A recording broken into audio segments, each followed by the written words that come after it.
hay que ver a las gráficas como reflejos de las emociones de las personas. Eso es una gráfica, las gráficas de velas. Yo en un punto, pues antes lo veía como algo muy abstracto, ¿no? Era algo que, pues muy abstracta es la palabra.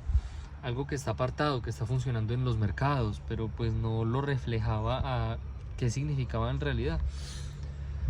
Uno escucha muchos gurús y muchas personas diciendo, es que llegó a una resistencia, o en este nivel hay cierta resistencia, y bueno, un poco de cosas. Pero ¿eso qué significa? O sea, uno escuchaba eso, pero eso a la práctica, ¿qué viene siendo? ¿Sí? Hoy descubrí que las gráficas son un reflejo del comportamiento y de las emociones de las personas que están operando en esas gráficas. ¿Qué quiere decir una resistencia? ¿Y por qué cuando se ve una vela ascendiendo verde, luego normalmente en algún punto va a encontrar un tope y va a venderse? Y entonces va para la baja. ¿Eso qué significa en realidad? Eso significa que en ese momento las personas que están en esa posición no creen que vayan a subir, o están asegurando ciertos profits, o están asegurando ciertas ganancias. ¿Qué quiere decir? En palabras muy simples, voy a poner un ejemplo que se me ocurrió mientras veía el video de la explicación.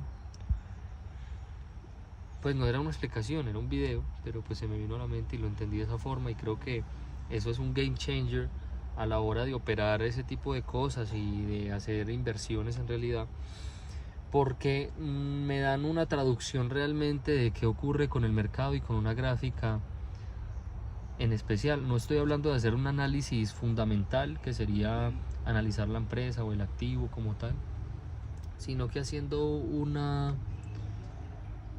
análisis más de la gráfica, un análisis de la gráfica como tal, sin saber si hay una noticia, sin nada más, sino de la gráfica. ¿Qué significa eso? Y ahí voy a poner un ejemplo entonces de la leche. ¿Qué pasa con la leche? La leche, existen varios tipos de leche, pero yo voy a comprar leche normal.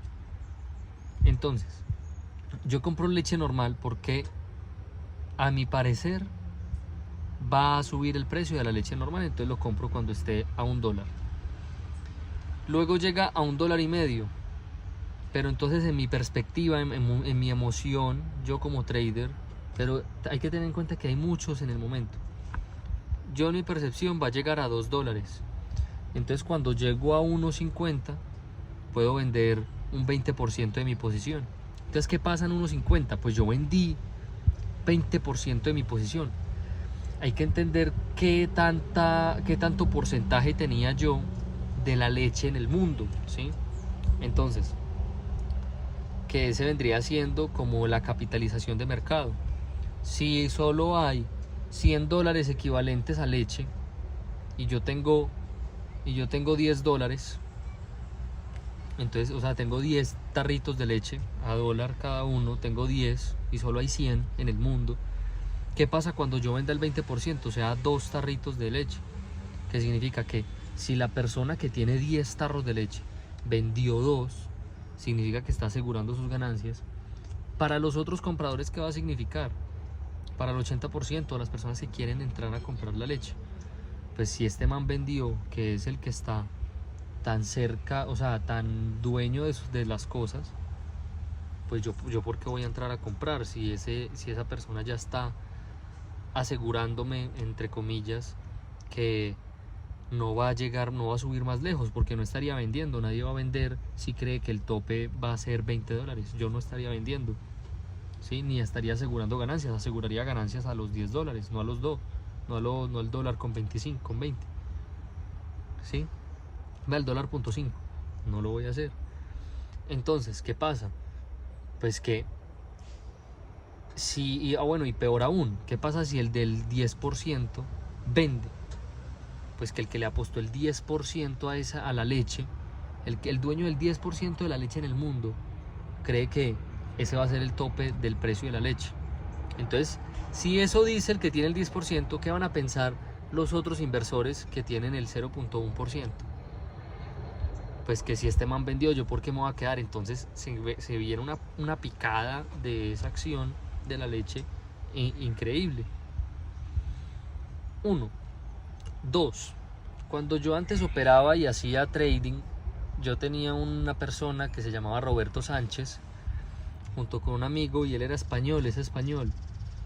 Y él por medio del amigo mío, pues él nos escribía por WhatsApp las señales que debíamos operar. Entonces era trading de divisas, entonces era yen contra el dólar, o dólar contra yen, o euro y dólar, y así. Entonces apostarle a la baja, o al alza, o a la baja. Entonces yo no entendía, y mucha gente decía, bueno, pero ¿por qué sigue uno las expectativas de estas personas? Él nos decía, compren 0.5 de euro dólar, y nosotros comprábamos 0.5 euro dólar.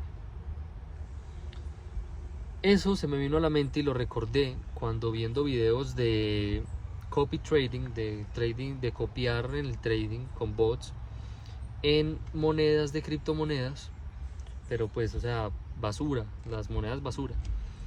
Pues una persona, ¿por qué tendría su billetera pública? Ustedes saben que en el blockchain todas las operaciones son públicas de cualquier billetera. Entonces, ¿qué hace una persona normalmente? Oculta su billetera, no muestra que, esta es mi billetera. No, porque pues todo el mundo se daría cuenta de qué está operando y cuáles son los holdings que tiene. Pero ¿por qué hay unos que la dejan pública? ¿Por qué hay unos que la dejan pública? Por lo mismo que Roberto Sánchez nos decía que operáramos yen dólar a la compra. ¿A qué voy con esto? ¿Y cuál es pues el descubrimiento? Estas personas lo hacen público porque de esta forma pueden vender lo que las personas que las copian están comprando. Me explico. Existe una ballena que está comprando la moneda Shiba Inu. Esa es muy famosa ya, pero vamos a hacer el ejemplo con esa. Digamos que no fuera tan famosa, y entonces es una ballena que está comprando Shiba Inu. ¿Qué pasa? Muchos bots que están rastreando sus operaciones se van a dar cuenta de que esa persona compró Shiba Inu. Y es una persona que dentro del mercado de las cripto pues tiene mucho respeto. Entonces, ¿qué va a pasar? Pues que yo, como Camilo Castillo, persona X o lo que sea, o bot, voy a decir, pues si esta persona, esta ballena, compró Shiba Inu, es porque le ve futuro y cree que va a subir. Entonces, por eso lo dejan público, para que yo me dé cuenta. Pero entonces cuando yo compro, porque él está comprando, sí o sí, si yo me di cuenta, por más rápidas que sean las operaciones, para yo darme cuenta que él compró, el mismo verbo lo dice, él compró. O sea, ya él tiene su posición asegurada en esta parte de la gráfica. Pero como yo compro después, la misma acción de él comprar hace que hayan subido. Entonces sí o sí va a haber una diferencia muy grande entre donde él compró y yo que lo estoy copiando, por más rápido que sea, va a haber una muy grande diferencia. ¿Sí? Va a haber esta diferencia, que él lo compra acá, pero ya compró. Por más rápido que sea el bot automático, por lo que sea, o porque yo me dé cuenta y la esté siguiendo personalmente y compre, sí o sí voy a comprarlo después, porque el mismo, o sea, es lógico, ¿sí? ¿Qué pasa? Como son personas muy famosas dentro del gremio de trading o de criptomonedas o lo que sea, pues van a haber muchos bots comprando esa posición y haciéndole un reflejo a eso. Entonces, cuando esos bots compran y yo compro, que lo veo, esta persona entró, pues yo entro también, eso va a hacer que suba un poco más la gráfica. Y ahí mismo ellos van a vender, y con la plata mía y de los bots, pues esas se la van a quedar ellos. Porque es un intercambio, o sea, hay que ver las velas como dinero.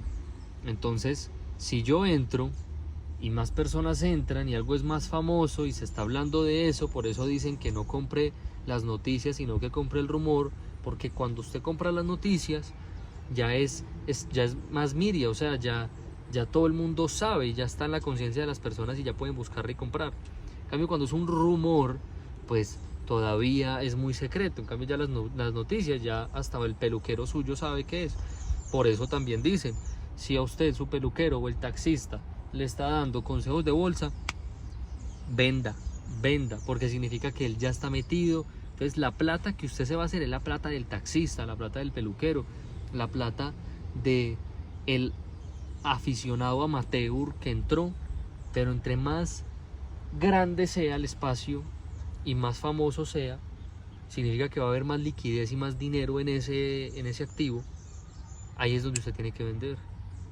Y cuando nadie hable de algo, es cuando usted tiene que comprar.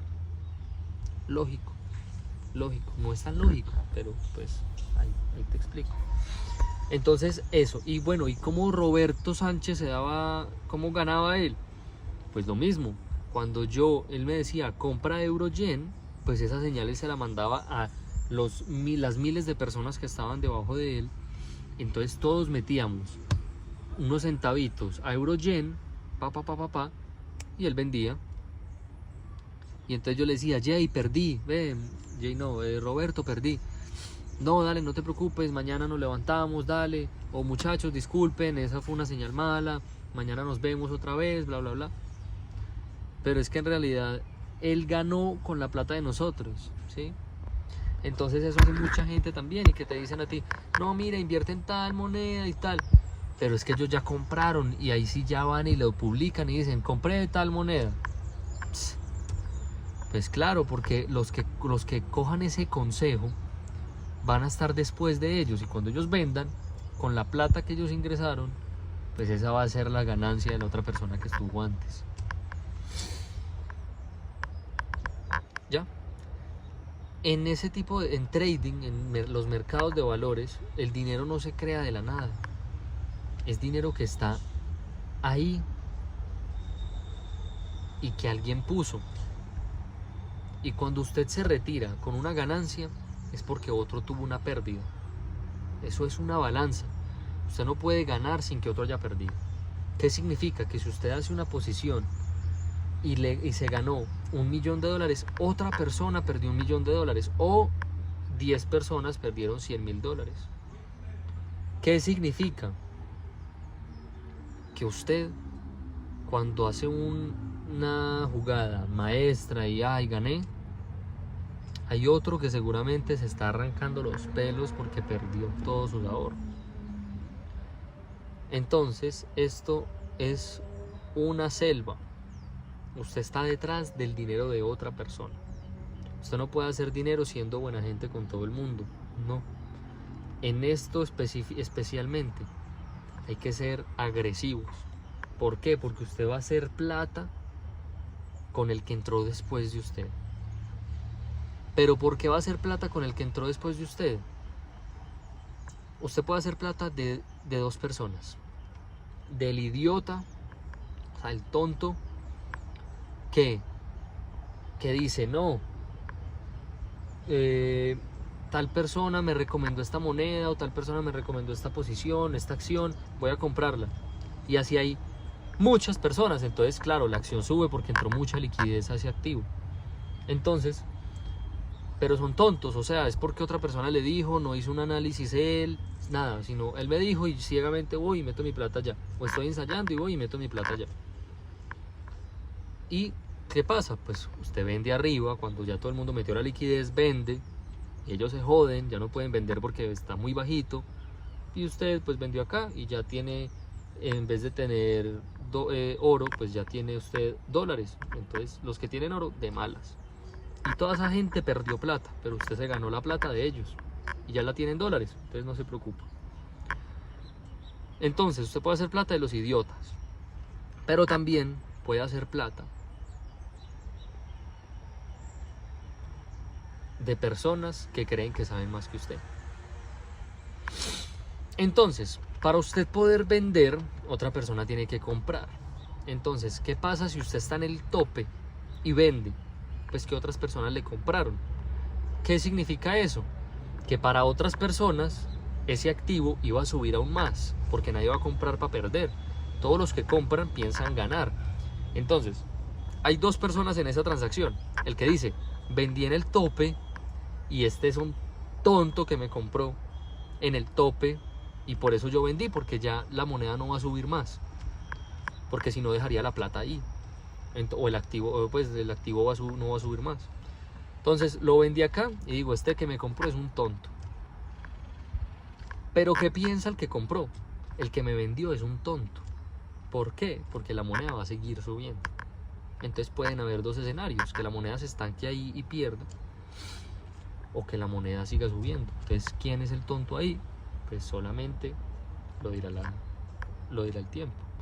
Claro que este puede haber hecho un 10x y este otro de acá hizo otro 10x, pero en algún punto de la gráfica va a haber una persona que se va a equivocar y que va a perder. En algún momento de la gráfica que hace así, va a haber alguien que va a perder y otro que va a ganar. En algún punto. Puede que vaya así, ganando, vendió acá al otro y ganó más, vendió otro y ganó más, vendió. Pero el de aquí, que normalmente son las masas, la gente, lo popular, aquí, pum, pa'l piso. ¿Por qué? Porque ya vendió este. Entonces esta gente se asustó y empezó a vender. Y empezó a vender más barato y empezó a vender más barato. Y este empezó a vender más barato y este más barato y este. Sí, así ocurren, así son las cosas. Lo mismo con el Bitcoin, con el Ethereum, con todo eso. Porque sube y baja. O sea, ¿cómo le encuentra usted sentido a esa gráfica para que no sea ajeno a los movimientos del mercado? O sea, como, bueno, es que subió el Bitcoin, pero ¿qué significa realmente que haya subido el Bitcoin? ¿Qué significa realmente que haya subido el Ethereum? ¿Qué significa eso? Que más personas están confiando en el futuro de ese activo y están ingresando liquidez de ellos, de dólares, la están pasando a Ethereum. Entonces, ¿qué significa? Que va a haber más dinero en Ethereum que en dólares. O va a haber menos dinero en dólares que en Ethereum. Pero entonces, ¿qué pasa? Que el mercado de Ethereum va a tener mucha liquidez, va a tener mucho dinero, va a tener mucha capitalización de mercado. ¿Por qué qué? Porque si antes habían $100, puede que ya $1 esté en Ethereum. ¿Qué significa eso? Pues que ya no hay $100, ya hay 99, porque ya hay uno en Ethereum. Eso es lo que pasa. Entonces, en ese momento, en esas cosas, que bueno, la aplicación de eso a la vida real, cuando ya usted se lo trae, ¿qué pasa? Ay, bajó el Ethereum, subió, ¿qué pasa? ¿Qué pasó?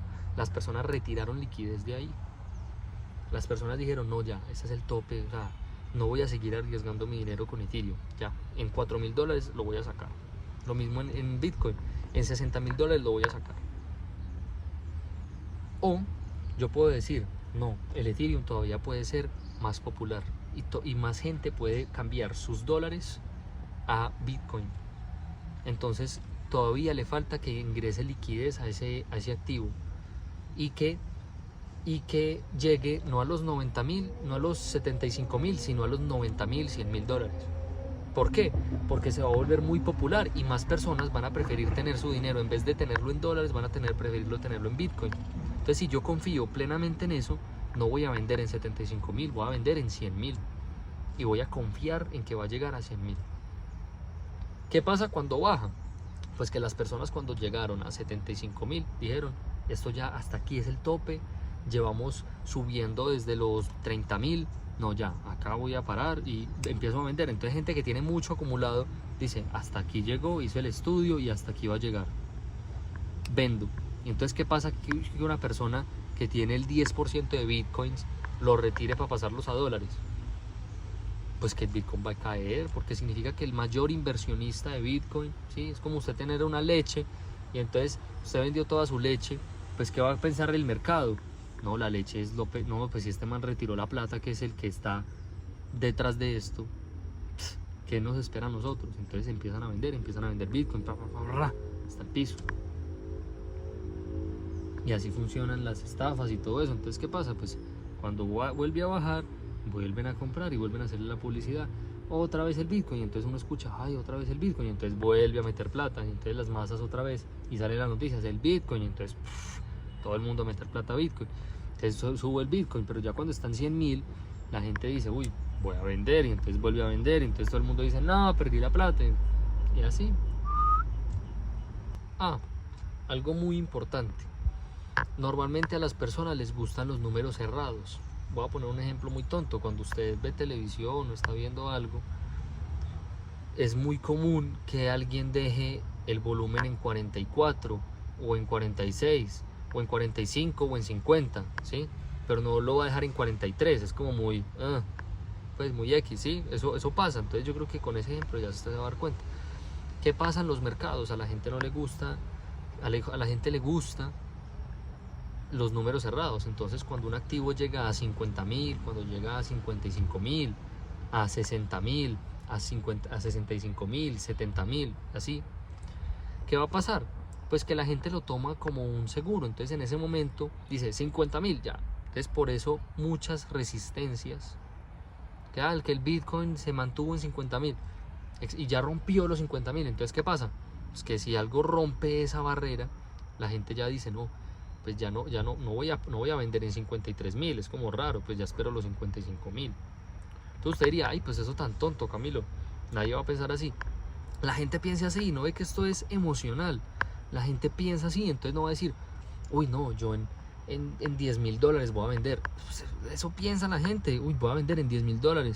Y cuando llegó a 12.000, bueno, lo mantengo en 12.000, uy, 15.000, y empiezan a vender. Entonces uno ve que cuando llegan a números cerrados, cierto, hay como cierto retroceso. ¿Qué significa ese retroceso en términos no abstractos ni nada, sino en términos reales que pueda comprender usted, y para que usted pueda ver esa gráfica desde la emoción? Piense que esto es una emoción, o sea, la gente está contenta, la gente está triste, está contenta, está triste, está optimista, está pesimista, y así para todo. Entonces una vez usted piense de esa forma, pues va a poder hacer, digamos que, unas compras y unas ventas más acertadas. La idea es siempre pensar qué está pensando la otra persona, qué está pensando el que le voy a comprar, qué está pensando el que le voy a vender, qué está pensando todo el mundo. Porque si yo logro saber qué está pensando una persona, voy a darme cuenta que va a comprar antes de que él, o voy a darme cuenta por qué está comprando o por qué está vendiendo. Y entonces puedo comprarle o puedo venderle. Se trata de encontrarle la emoción. Entonces usted va a ver en las gráficas que cuando llega a 10.000 va a haber cierto retroceso, como uy, no, ¿qué está pasando acá? Eso es lo que está pasando, que la gente está retirando sus ganancias y asegurándolas en los números cerrados, y ya. Entonces cuando usted encuentre un pico hacia abajo, pues es que alguien vendió, mucha gente vendió. Eso es lo que significan esas gráficas. O sea, hay que pasar de lo abstracto que son esas líneas y esas velas, y que entonces está en 0.5 y no. O sea, usted está viendo eso, pero usted está comprendiendo la emoción del mercado. Todo es de emoción. Por eso cuando se cae un avión de Boeing, bajan las acciones de Boeing, porque la gente ya no está segura de que Boeing sea una buena manufacturera de aviones. Por eso es que se baja la acción, no por más. Por eso es que algo muy famoso, que Cristiano Ronaldo en algún momento en una entrevista movió la Coca-Cola y dijo, no, Coca-Cola no, agua. Entonces las acciones de Coca-Cola bajaron. Sí, pues eso no fue así, pero pues básicamente como algún ejemplo. Entonces usted dice, ¿por qué bajaron las acciones? Pues porque la gente, con ese gesto de Cristiano Ronaldo, dijo, pues si este es Cristiano Ronaldo, que es un referente para los niños en el deporte, y dice que la Coca-Cola es mala, pues seguramente los niños que antes consumían Coca-Cola no van a consumir. Entonces ¿qué va a pasar? Que las ventas de Coca-Cola van a bajar. Entonces el que está invirtiendo en Coca-Cola va a decir, pues ya los niños no van a comprar, porque si los referentes del deporte están en contra de la Coca-Cola, pues vamos a vender menos. Entonces van a vender sus acciones. Entonces esa persona vende y otros van a seguir vendiendo porque vieron la misma noticia. Entonces, para mí, el mercado todo el tiempo está sobre reaccionando. Yo no creo que esa sea una palabra, pero ustedes me entienden. El mercado con las noticias o con los rumores reacciona de más. Entonces, que el gerente general de esta empresa va a renunciar. Uy, las acciones se desploman. ¿Por qué? Porque esa persona fue un súper buen gerente. ¿Quién va a llegar ahorita? O sea, la incertidumbre genera un sentimiento de que voy a vender. O sea, no sé qué voy a pasar, vendo. Porque es que no quiero estar ahí cuando las cosas se pongan feas. Pero es que esa misma incertidumbre es la que hace que las cosas se pongan feas. Pero bueno, entonces, eso es lo que hace que cuando el CEO de una empresa va a salirse, a retirarse, pues las personas vendan. Porque va a decir, ¿qué va a pasar? ¿Cuál será el futuro? Esta persona ha sido súper buen CEO durante 20 años, ¿quién va a llegar? ¿Será que tiene un buen control de esta compañía? ¿Va a ser un buen gerente? ¿Se estará al nivel de esta persona? Como cuando entonces ya no está Steve Jobs, sino que llegó Tim Cook, y entonces ahorita, ay, Tim Cook tendrá la misma visión que Steve Jobs. Bueno, ¿sí? Entonces, todo el tiempo con esas noticias el mercado está haciendo una reacción, porque las personas más emocionales, por eso dicen que usted cuando está invirtiendo tiene que desligarse de la emoción, porque usted confía que una empresa va a ser buena, y las noticias tontas no pueden hacerle cambiar su opinión, porque usted tiene una opinión muy sólida. De eso se trata de invertir, y ahí es un inversor exitoso. Pero ¿qué pasa si usted es una persona emocional en el mercado? Que cuando el gerente de General Motors va a renunciar, o le encontraron un amante, ¿qué tiene que ver la amante con que hagan buenos carros General Motors? Nada, no tiene que ver nada, nada. Pero hay mucha gente emocional que entonces dice, ay, pues si tiene un amante, entonces no tiene tiempo para trabajar. No sé qué pensarán, pero van a vender las acciones de General Motors. Entonces, si venían así, ay, que tiene un amante, ¡pum! Y caen acá. Pero luego la gente se va a dar cuenta y va a decir, pues de verdad es tan importante si tiene un amante o si no. No, o sea, seguimos siendo los número uno vendiendo carros en América. Entonces, ¿qué pasa? Pues la acción estaba acá, va a volver a subir y se va a estabilizar. Entonces, esta noticia lo que hizo fue como un loop aquí, que de eso usted se puede aprovechar, y de eso yo diría que me puedo aprovechar. ¿Por qué? Porque la gente entonces se va a aprovechar. ¿De quién se está aprovechando en estas circunstancias si está viendo este video y lo ha comprendido desde hace unos minutos? De la gente tonta. Entonces usted siempre, o sea, usted no puede hacer dinero, usted recibe dinero, le quita de las manos a la persona el dinero para usted. Entonces, ¿qué pasa? Esta persona venía a la acción aquí, tiene un amante, bajó. Y usted va a decir, pues es que esto no influye en que General Motors sea buena o no la compañía. Entonces usted compra aquí abajito, por todos estos que vendieron, le compra uno que vendió y se lo compra aquí. ¿Y qué va a pasar? Pues que la compañía es buena, o sea, eso fue no sé, un obstáculo en el camino y ya. Entonces va a volver a subir y va a volver a estabilizarse. En cuestión de horas, o en cuestión de minutos, o en cuestión de lo que sea, se va a volver a estabilizar. Entonces usted se puede aprovechar de esas reacciones. Y así, si quiere hacer jugadas a corto plazo que no son rentables, ya sabemos que el scalping y todo ese tema, eso no es rentable a la larga, pero diría yo que es una muy buena estrategia saber cuáles son las acciones que están sufriendo un cambio abrupto a raíz de una noticia que luego va a estabilizarse. Ahí yo creo que hay una oportunidad. De resto es invertir a largo plazo y ya. Entonces, claro, si usted invirtió aquí y acá hay un amante, a usted no le importa. O sea, si usted va a estar pendiente de la tabla de General Motors y de esta curva todos los días, no va a ser un buen inversor. No, usted le hace el estudio, compra, y en 10 años va a decir, ah, fue la buena inversión que hice, y ahí retira su dinero y lo pasa a otra y bla bla bla. Listo.